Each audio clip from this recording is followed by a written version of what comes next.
datang di YouTube channel Febri Yulia Susanti. Video kali ini adalah tugas dari mata kuliah Fisiologi Tumbuhan, yang mana akan membahas hubungan air dengan tumbuhan. Dosen pembimbing pada mata kuliah ini yaitu Ibu Dwi Rini Kurnia Fitri MSI. Sebelum membahas tentang topik yang dibicarakan atau yang dijelaskan pada kali ini, kita akan mereview kembali apa yang telah kita pelajari pada minggu lalu, yang mana kita mempelajari tentang difusi, osmosis, potensial air, potensial osmotik.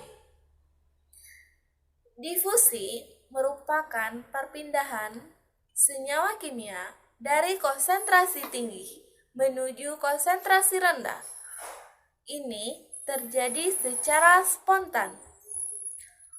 Osmosis merupakan perpindahan air dari konsentrasi tinggi menuju konsentrasi rendah. Ini melewati membran semipermeable. Potensial air merupakan energi bebas yang dimiliki oleh cairan atau zat larut yang dapat mempengaruhi perpindahan air dari satu tempat ke tempat lainnya.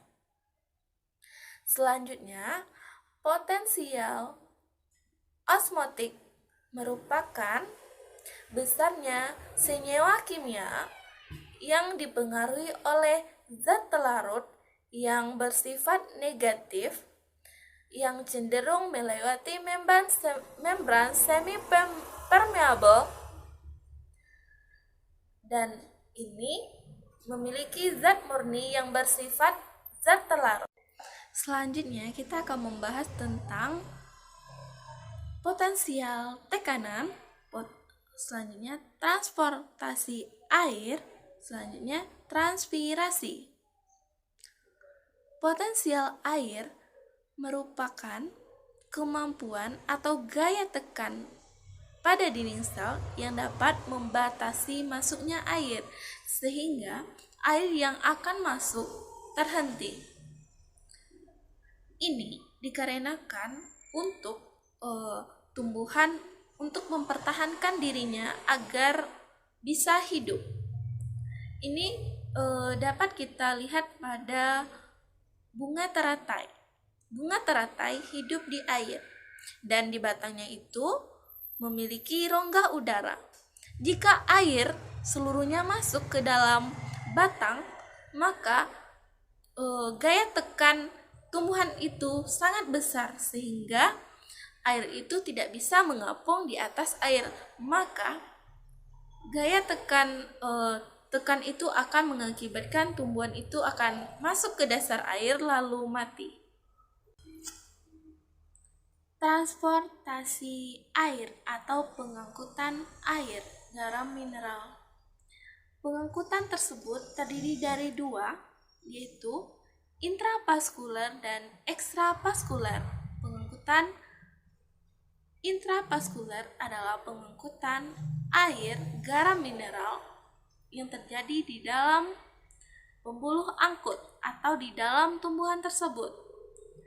Ini terjadi saat garam atau air dan garam mineral diangkut oleh xilem menuju stomata, dan di stomata akan terjadi proses fotosintesis atau proses memasak makanan. Lalu hasil dari fotosintesis tersebut disalurkan melalui floem dan disebarkan ke seluruh bagian tumbuhan. Selanjutnya, ini adalah gambar pengangkutan ekstravaskular. Selanjutnya, pengangkutan ekstravaskular, di mana pengangkutan ekstravaskular itu melalui penyerapan oleh serabut akar. Ini dilakukan oleh epidermis lalu disalurkannya ke korteks. Pengangkutan ekstravaskular ini terdiri menjadi dua, yaitu Symplast dan Apoplast. Symplast adalah pengangkutan air dan garam mineral melalui plasmodesmata.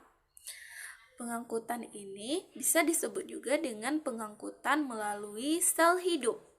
Sedangkan pengangkutan Apoplast itu melalui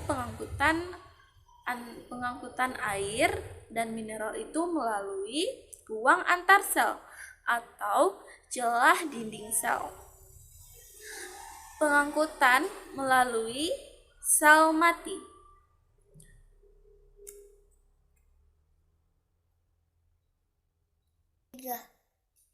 Selanjutnya, transpirasi, di mana transpirasi itu adalah proses kehilangan air pada tumbuhan itu melalui penguapan. Ini terjadi pada di dalam sel tumbuhan, di mana air yang diserap oleh akar dipergunakan untuk membentuk jaringan dan dikeluarkan melalui batang, daun, dan bunga ke atmosfer. Apa tujuan tumbuhan melakukan transpirasi?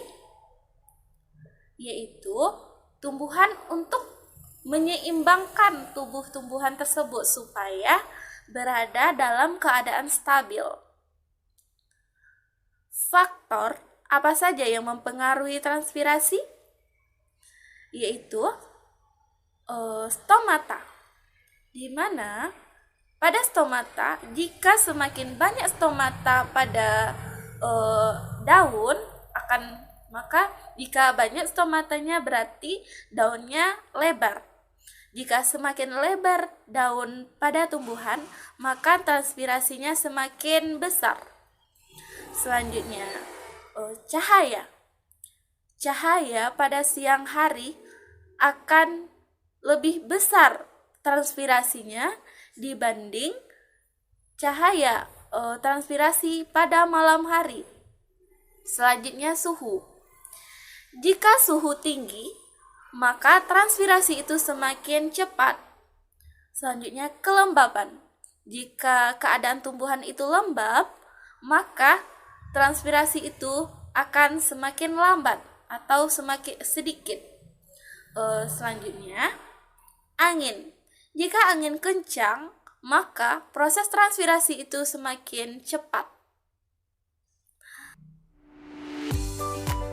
Itulah teman-teman penjelasan dari hubungan air bagi tumbuhan. Mohon maaf atas segala kesalahan dan terima kasih atas